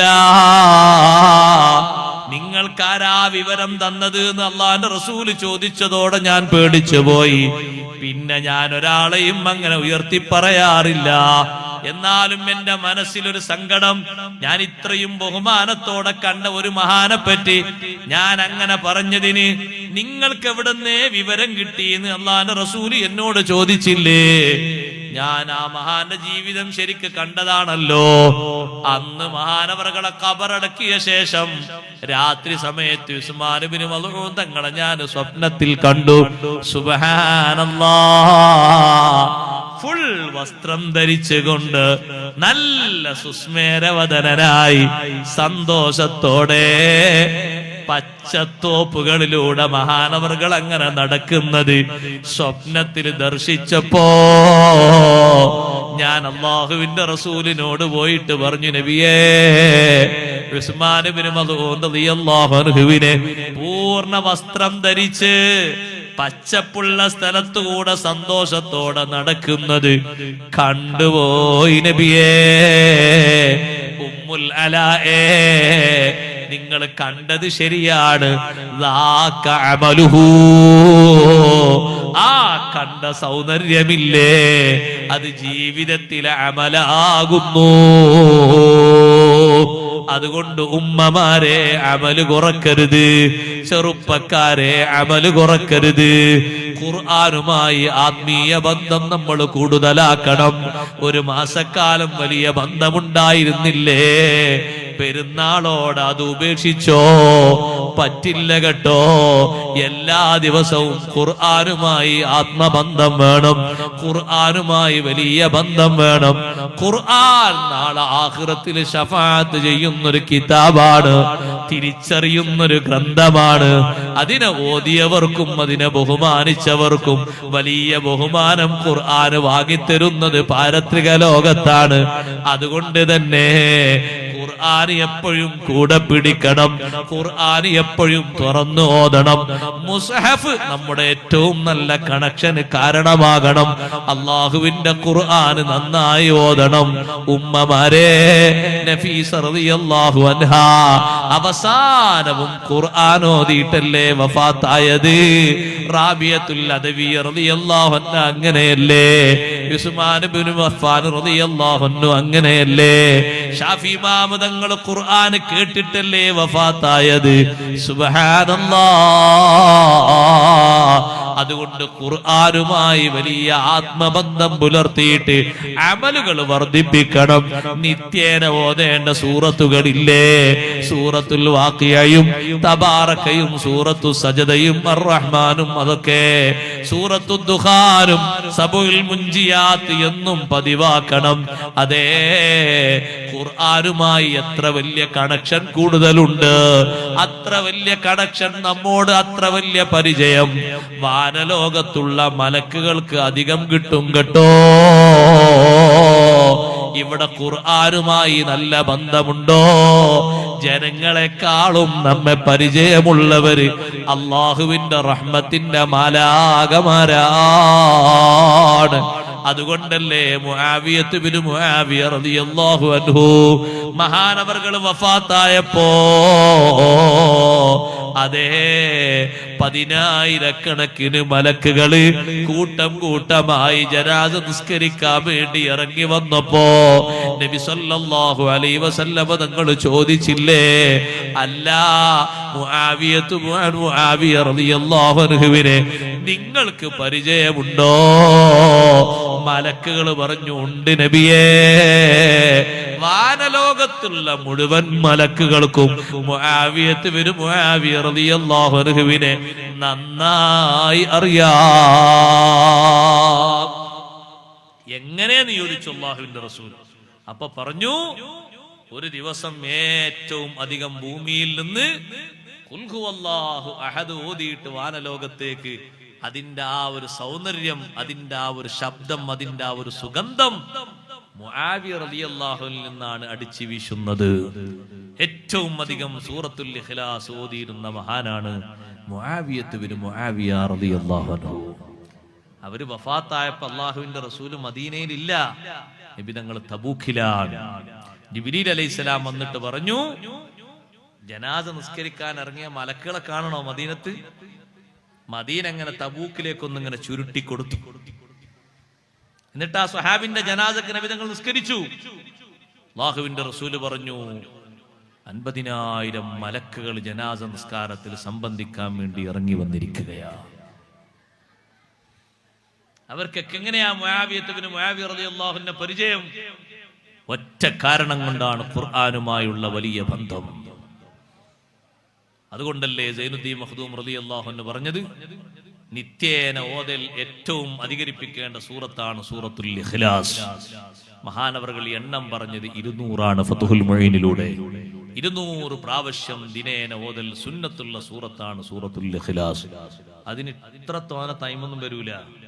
2 മിനിറ്റ് വാച്ചിലേക്ക് നോക്കിയിട്ടൊന്ന് ഇഖ്ലാസ് സൂറത്ത് ഓതി നോക്കി, എത്ര ഓതി തീരുന്നറിയും? ആകെ 4 ആയത്തല്ലേ ഉള്ളൂ. പെട്ടെന്ന് പെട്ടെന്ന് പെട്ടെന്ന് പെട്ടെന്ന് ഓതി തീരും. ഓരോ നിസ്കാരത്തിന്റെ ശേഷവും 40 വീതം ഓതിയാൽ 200 എണ്ണാകൂലേ? 200 എണ്ണാകും. വളരെ എളുപ്പല്ലേ? നിസ്കാരം കഴിഞ്ഞ് നമ്മൾ അങ്ങനെ വീട്ടിലേക്ക് പോകുമ്പോ കൈവരൽ അങ്ങനെ മടക്കിയിട്ട് അങ്ങനെ ഓതിയാൽ മതി. പുരയിലെത്തുമ്പോഴേക്ക് 40 ഓതിത്തീരും, പെട്ടെന്ന് ഓതിത്തീരും. നിസ്കാരക്കുപ്പായം ഒന്ന് മാറ്റിയിട്ട് ഒന്ന് അടുക്കളയിലേക്കൊന്ന് പ്രവേശിക്കുന്നതിന് മുമ്പ് ഒരു കയ്യിൽ എണ്ണം പിടിച്ച ഉമ്മമാരെ 40 എണ്ണിത്തീരും. വലിയ പ്രയാസമൊന്നുമില്ല. പതിവായി ശ്രദ്ധിക്കുകയാണെങ്കിൽ അല്ലാഹു തആല തൗഫീഖ് തരട്ടെ. എല്ലാ ദിവസവും ഓതൽ സുന്നത്തുള്ള സൂറത്താണ്. അത് അധികം ഓതിയപ്പോഴാണ് ഇത്രയും മലക്കുകൾ ജനാസ നിസ്കാരത്തിൽ സംബന്ധിക്കാൻ വേണ്ടി ഭൂമിയിലേക്ക് ഇറങ്ങിയത്. തബൂക്കിൽ വെച്ച് നബി സല്ലല്ലാഹു അലൈഹി വസല്ലം രംഗം കാണുകയാണ്. ജനാസ നിസ്കാരത്തിന് തങ്ങൾ നേതൃത്വം നൽകി. ഖുർആനുമായുള്ള ബന്ധം, വാനലോകത്തുള്ള മലക്കുകൾ വലിയ പരിചയം അവർക്ക് നമ്മെ കുറിച്ച് കിട്ടുന്ന ഒരു ബന്ധമാണ്. ഖുർആനുമായി നല്ല ബന്ധം സ്ഥാപിക്കണം. ഈ ചുരുങ്ങിയ ആയുസ് അല്ലാഹുവിന്റെ മാർഗത്തിലായി പൊരുത്തത്തിലായി ചെലവഴിക്കണം. റബ്ബ് തആല അതിന് തൗഫീഖ് നൽകുമാറാകട്ടെ. റവാത്തിബ് സുന്നത്ത് നിസ്കാരങ്ങൾ കഴിവിന്റെ പരമാവധി നമ്മൾ ശീലിക്കണം. മുഅക്കദായ ഒറ്റ സുന്നത്ത് നിസ്കാരവും നമ്മൾ ഒഴിവാക്കരുത്. കഴിവിന്റെ പരമാവധി ദുഹാ നിസ്കാരം ശീലമാക്കണം. ആത്മജ്ഞാനികൾ പറഞ്ഞില്ലേ, സാമ്പത്തിക രംഗത്ത് വലിയ ബറക്കത്ത് കിട്ടുന്നതിന് നിമിത്തമാകുന്ന ഒരു നിസ്കാരമാണ് ദുഹാ നിസ്കാരം. സാമ്പത്തിക പരാധീനത അനുഭവിക്കുന്ന പലരും ഉണ്ട്. കടബാധ്യതകള്, കച്ചവടം ശരിയാകണില്ല, ജോലി ശരിയാകണില്ല. കുറെ ജോലിക്കൊക്കെ അപ്പോയിന്റ്മെന്റ് കൊടുത്ത് ആദ്യം 2 ആഴ്ച നിൽക്കും, പിന്നെ 1 മാസം നിൽക്കും, പിന്നെ അത് വേണ്ടാന്ന് നോക്കും. വലിയ ബുദ്ധിമുട്ടാണ്. എത്ര കിട്ടിയാലും തികയില്ല. സാമ്പത്തിക രംഗത്ത് വലിയ ബറക്കത്തുണ്ടാകാൻ വലിയൊരു സബബാണ് ദുഹാ നിസ്കാരം. 8 റക്അത്ത് നിസ്കരിക്കുന്ന ആലിമീങ്ങളുണ്ട്. ഒരു 2 നമ്മൾ നിസ്കരിക്കണം. സഹോദരങ്ങളെ, സഹോദരിമാരെ, ജോലിക്ക് പോകുന്ന നേരമാകുമ്പോ സൂര്യൻ ഉദിച്ചൊരു 10-20 മിനിറ്റ് ആകുമ്പോഴേക്ക് ദുഹാ നിസ്കാരത്തിന്റെ സമയമായി. മക്കയിൽ വന്നപ്പോ നബി സല്ലല്ലാഹു അലൈഹി വസല്ലം തങ്ങൾ 8 റക്അത്ത് ദുഹാ നിസ്കരിച്ചു എന്നല്ലേ ഉമ്മുഹാനി ബീവി റളിയല്ലാഹു അൻഹ റിപ്പോർട്ട് ചെയ്തത്. ഉമ്മുഹാനി ബീവി റളിയല്ലാഹു അൻഹയുടെ വീട്ടിൽ വെച്ചല്ലേ തങ്ങൾ നിസ്കരിച്ചത്. സുബ്ഹാനല്ലാഹ്, ഒരു 2 നമ്മൾ നിസ്കരിച്ചാൽ അത് വലിയ ബറക്കത്തുള്ള നിസ്കാരമാണ്. അതുകൊണ്ട് വലിയ ബറക്കത്ത് നമ്മുടെ സാമ്പത്തികമായ രംഗത്ത് നമുക്ക് ഉണ്ടാക്കിയെടുക്കാൻ കഴിയും. അല്ലാഹു തആല തൗഫീഖ് നൽകുമാറാകട്ടെ. ഖബറിലുള്ള നൂറാനിയത്ത് ഉദ്ദേശിക്കുന്ന ആളുകൾ, ഖബറിലുള്ള വലിയ പ്രകാശം ഉദ്ദേശിക്കുന്ന ആളുകൾ 2 റക്അത്തെങ്കിലും തഹജ്ജുദ് നിസ്കരിക്കണം. ഫലറക്അതാനി മിനസ് സ്വലാത്തി ബിലൈലത്തിൻ കൻസും ബിദാരിൽ ഖുൽദി അദ്വമംബലാ. രാത്രിയിലുള്ള 2 റക്അത്ത് തഹജ്ജുദ് നിസ്കാരം, ഒന്ന് ഉറങ്ങി എഴുന്നേറ്റിട്ട് സുബ്ഹിന്റെ മുമ്പ് 2 റക്അത്ത് നിസ്കരിക്കാൻ സമയമാകുന്നൊരു സമയമെങ്കിലും കണക്ക് കൂട്ടി കഴിയണം. സുബ്ഹി വാങ്ക് കൊടുത്തിട്ട് എഴുന്നേൽക്കാൻ കാക്കരുത്. അതിന്റെ മുമ്പ് ഒരല്പം മുമ്പെങ്കിലും എഴുന്നേറ്റ് ഒരു 2 റക്അത്ത് പതിവാക്കിയാൽ ഒറ്റക്ക് കിടക്കുന്ന ഒരു ജീവിതം നമുക്കൊക്കെ വരാനുണ്ട്. ആരും തുണക്കവിടെ കൂട്ടിനില്ലല്ലോ. ദുനിയാവിൽ ഊണിലും ഉറക്കത്തിലും കൂട്ടിലുള്ള കൂട്ടുകാരനാണെങ്കിലും നമ്മളവിടെ ഒറ്റപ്പെട്ടു പോയി. ഏത് വലിയ സ്ഥാനമുള്ള ആലിമും കിടക്കേണ്ടത് ഒറ്റക്കല്ലേ? എത്ര വലിയ സ്ഥാനമുള്ള ജനനേതാവും അവിടെ ഒറ്റക്കല്ലേ? നമുക്ക് സ്പെഷ്യലായൊരു വിരിപ്പ് അവിടെ വിരിച്ചു തരുന്നില്ലല്ലോ. എല്ലാവർക്കും ഒരേ രൂപത്തിലുള്ള വിരിപ്പല്ലേ? അതല്ലേ മണ്ണിന്റെ വിരിപ്പ്? എല്ലാവർക്കും ഒരേ രൂപത്തിലുള്ള തലയിണയല്ലേ? അതല്ലേ കളിമണ്ണിന്റെ തലയണ? സുബ്ഹാനല്ലാഹ്, ആ കഷ്ണം കണക്കാക്കിയ തുണിയില് നമ്മളവിടെ പൊതിഞ്ഞ രൂപത്തിൽ കിടക്കുമ്പോ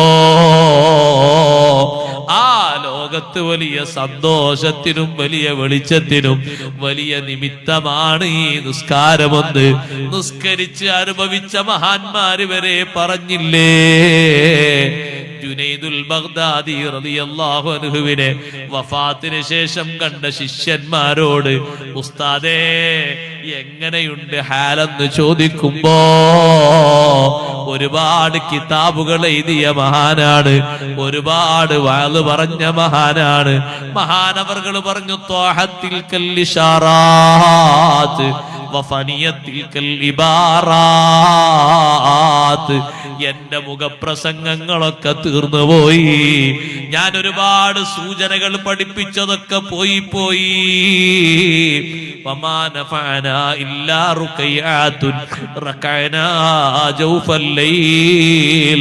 അന്തിപ്പാതിര നേരത്ത് നിസ്കരിച്ച ചില്ലറ റക്അത്തുകളല്ലാതെ നമുക്ക് ഉപകാരം കിട്ടിയിട്ടില്ല. ഉമ്മഹാത്തുൽ മുഅ്മിനീങ്ങൾ മുഴുവനും തഹജ്ജുദ് നിസ്കരിച്ചവരാണ് ഉമ്മമാരെ. അഷ്റഫുൽ ഖൽഖ് സല്ലല്ലാഹു അലൈഹി വസല്ലം 10 റക്അത്ത് വിത്ർ നിസ്കരിച്ചു കഴിഞ്ഞാൽ ആയിഷ ബീവി റളിയല്ലാഹു അൻഹ പറയാറില്ലേ, അവിടുത്തെ കൈകൊണ്ട് എന്റെ ശരീരത്തിലൊന്ന് ഞെക്കും, തുണിയുള്ള ഭാഗത്ത് തങ്ങളൊന്ന് അമർത്തും, ഞാൻ ഉടനെ തന്നെ എഴുന്നേറ്റ് ഞാനും തഹജ്ജുദ് നിസ്കരിക്കും.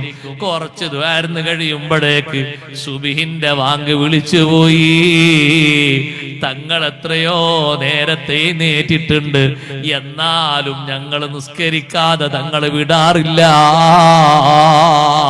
തഹജ്ജുദിന്റെ നേരം നോക്കിയിട്ട് ഞങ്ങളെ വിളിക്കാറുണ്ട്. 10 വീട് തങ്ങൾ വിളിച്ചുണർത്താറുണ്ട്. 9 ഭാര്യമാരുടെ വീടും മരുമകനും മകളും താമസിക്കുന്ന വീടും തഹജ്ജുദിന് വിളിച്ചുപോയി. സുബ്ഹാനല്ലാഹ്. നമ്മളെ സൗകര്യമുള്ള വീടല്ല കേട്ടോ അത്. നമുക്ക് വിളിക്കാനും ഉണരാനും സൗകര്യങ്ങൾ ഏറെയുണ്ട്. അതൊക്കെ ഉപയോഗപ്പെടുത്തിയിട്ട് ആ നിസ്കാരവും ഒരു മാസക്കാലം പതിവാക്കിയവര് നിർത്തിപ്പോയോ? നിർത്താനായിട്ടില്ല. എന്നും പതിവായി കൊണ്ട് നടക്കണം. അല്ലാഹു നമുക്കതിന് തൗഫീഖ് നൽകട്ടെ.